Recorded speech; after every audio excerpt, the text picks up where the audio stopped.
is Jocelyn and this is Duke, and today we'll be talking about vital signs. Vital signs are important to get a baseline of, just in case your horse may colic or get sick. It's good to know the baseline of everything from head to tail, just so that way you can help the vet and also help you understand what's going on with them.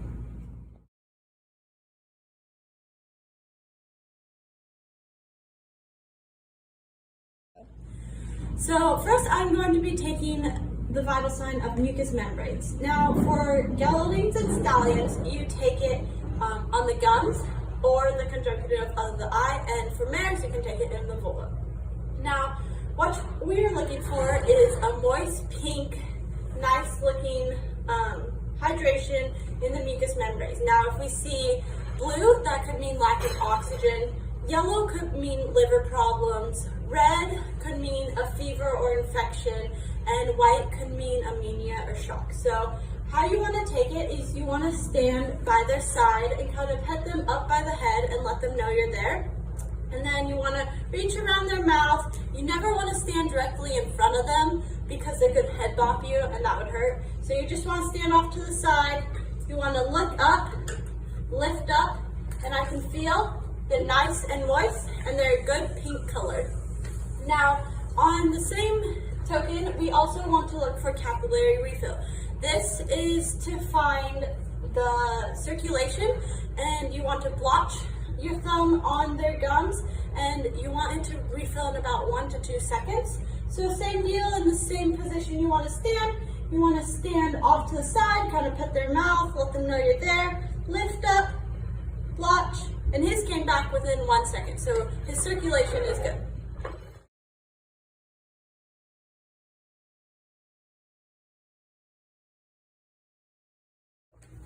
Next, we are going to find his pulse. Now, when we're looking for pulse, you can either find it in the maxillary artery or the radial artery in the back of the knee, but for my purposes tonight, it's a lot easier to find it under his jaw in the maxillary artery. And what you want to look for is, it kind of feels like a big noodle. You want to just feel, same thing, let them know you're there. Now, about a normal pulse is about 30 to 42, but keep in mind sometimes it could be higher or lower depending on what they just got done doing or if they're in shape or out of shape. So let's go ahead and feel. Now when you're feeling for it, go ahead and take your time and make sure you don't press too hard so that way you're not feeling your own pulse. Now you want to time this one for about 15 seconds and times that by 4, which would get a minute. So I'm going to have my timer start the timer for 15 seconds when I feel a good strong pulse. Okay. 1, 2, 3, 4, 5, 6, 7. Okay, so 7 times 4 is 28. So it's a little lower, but then again, he has been sitting here for a while. He's nice and rested, and he is about to fall asleep, so that is normal for him.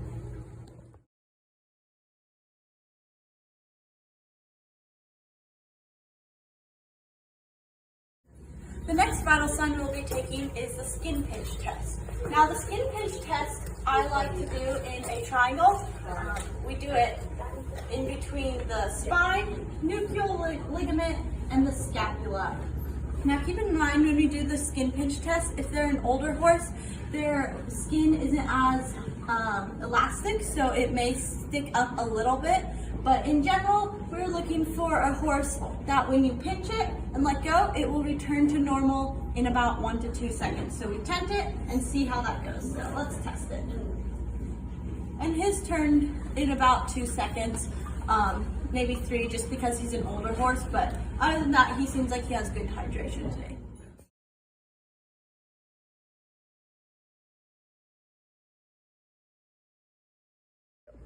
The next vital sign we'll be checking is bounding digital pulse.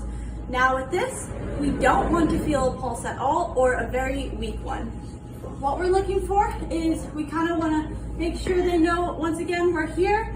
You kind of want to feel down the leg. As you're feeling, you also want to kind of feel for heat to see if they're reactive at all as well. And the main reason why we check the bounding digital pulse is if they have anything like hot nail, laminitis, any kind of feet or leg issue, there will be a pulse there. But when you feel it, you should feel a very slight one or none at all.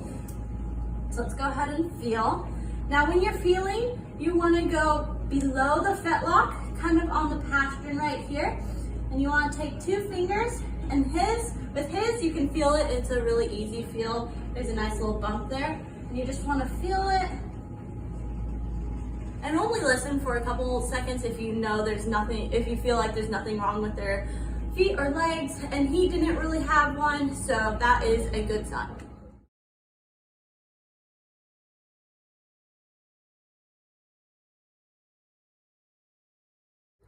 The next vital sign that we'll be taking is heart rate. Now, typically the heart rate and pulse should match up. However, sometimes they may differ just because maybe they were just brought in when you check the pulse and more relaxed when you check the heart rate, or the opposite. But typically they should match up pretty evenly. Now, to find the heart rate, it is by the heart girth, right on the left side. And you need a stethoscope for that. And you want to make sure it's on, which it is. And same deal, you want to make sure he's feeling comfortable. And for this also, it should be 30 to 42 beats per minute. So let's go ahead and have a listen. Now sometimes it does take a little while to find their heart just because it's in there and it's a bigger heart and it'll pump more slow. So take your time when you're listening for it. When you find it, you want to time it for the same deal, 15 seconds, and then times that for 4. So I'm going to have my timer start once I find it. Okay, timer. Ready?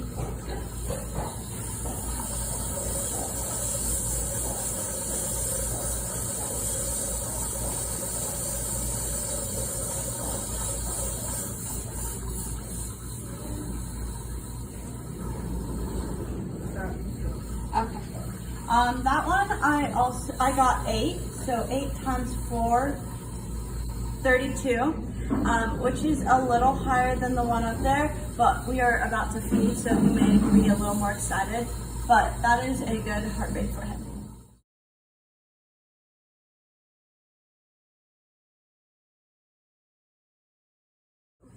The next vital sign we are watching for is respiratory rate. Now the respiratory rate should be between 10 and 20 breaths per minute. When you're looking for the respiratory, what you want to do is you kind of want to stand at an angle so we can see the flank moving. 1 breath is in and out. Now for this one, I like to time it for 30 seconds and do that times 2, just because you get a more accurate read. And when you're checking for that, you do have to kind of watch their mouth as well, making sure they're not sniffing around or making it where you're not actually counting the breaths rather than the sniffs or something like that. So I'm going to have my timer set a timer for 30 seconds.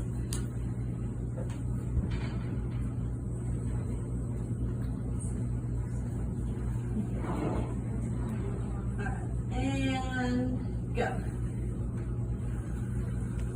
So that's 1. That's 2.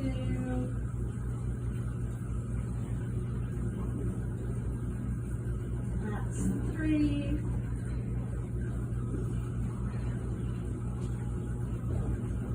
That's 4. That's 5.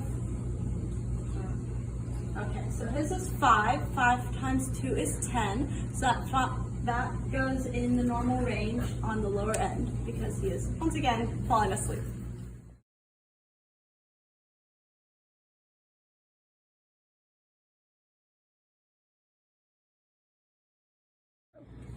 The next vital sign, and what I'd say one of the most important vital signs when they're acting colicky, is gut sounds. Now for gut sounds, you want to listen for 4 main sounds. The first one will sound like running water, and that is called hypermodal. The second one is when there's no sound, and that is likely an impaction.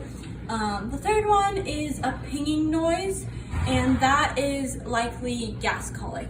Now the fourth one, which is the normal one, is where you'll hear constant gurgling. Now the top ones on each side usually have a little bit more constant gurgle than the bottom.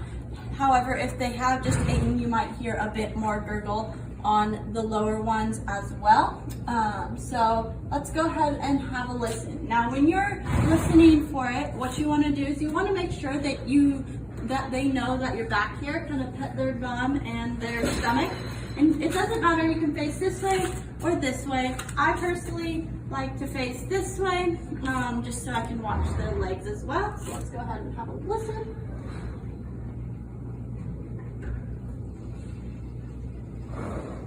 Yeah, those are good sounds up there. Let's listen to the bottom. Ooh, yeah, that was a good one. Now it's important to check all 4 sides, so I'm gonna head over to the other side and check these gut sounds as well. Same deal when you're over here, you wanna pet him, make sure he knows you're there.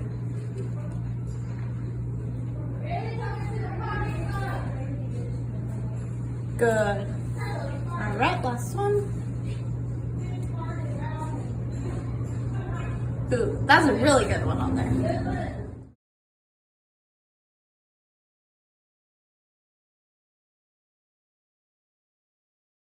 The last vital sign we'll be taking is temperature. Now there are 2 types of thermometers that you can use.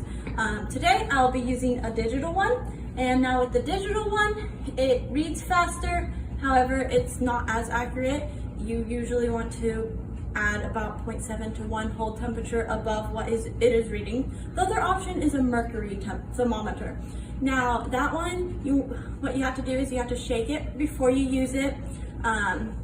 Put the jelly on it, put it in the tail, and wait for 2 minutes with a string and clamp to the tail. So today, once again, we'll be using the digital thermometer.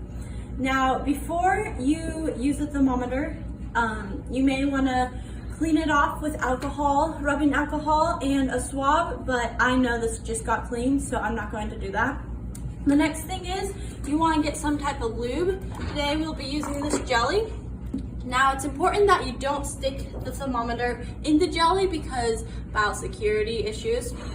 So what you want to do is you want to take your finger, just get a little bit, you don't really need a lot, and you want to rub it on the thermometer itself, just enough where it's covering that silver part, and it just makes it easier to go in.